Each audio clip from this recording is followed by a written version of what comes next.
producer Seavright. Welcome back to another episode. Today we will be exploring the journey of self-discovery and empowerment through solitude.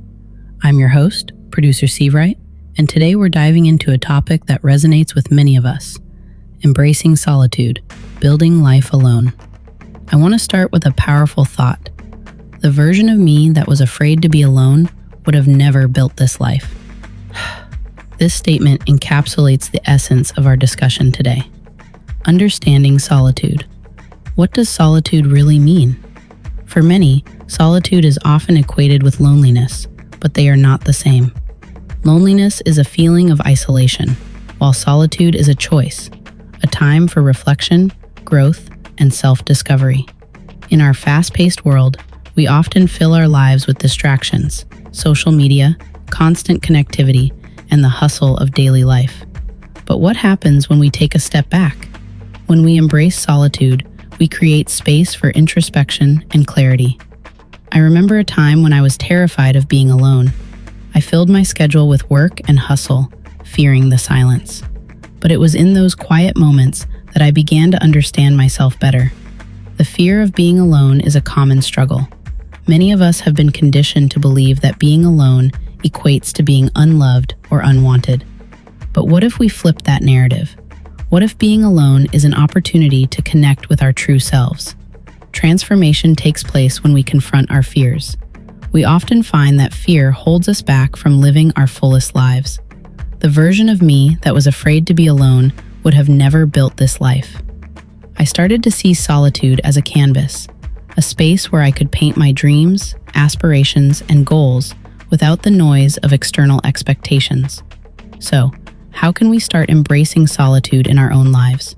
Well, setting aside time each week for solitude is essential for mental, emotional, and spiritual well-being. By creating a consistent habitual practice, whether through meditation, journaling, or nature walks, we cultivate a sacred space for self-discovery and connection with the divine. Limiting distractions allows for deeper reflection, emotional clarity, and spiritual growth, fostering creativity and inspiration. Embracing this practice transforms solitude into a powerful tool for understanding ourselves and navigating life with greater purpose and clarity. Embracing solitude can lead to numerous benefits. It fosters creativity, enhances self-awareness, and builds resilience. When we learn to be comfortable in our own company, we become less reliant on others for validation and happiness. I've found that some of my most creative ideas come during moments of solitude. It's as if the quiet allows my mind to wander freely. As we wrap up today's episode, I want to leave you with this thought.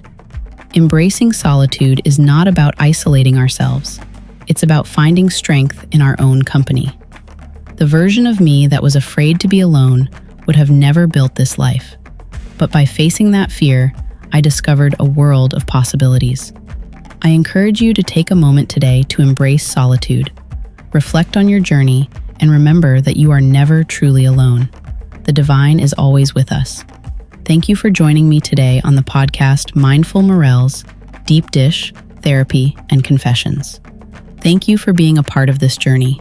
If you enjoyed this episode, please subscribe, share, and leave a review.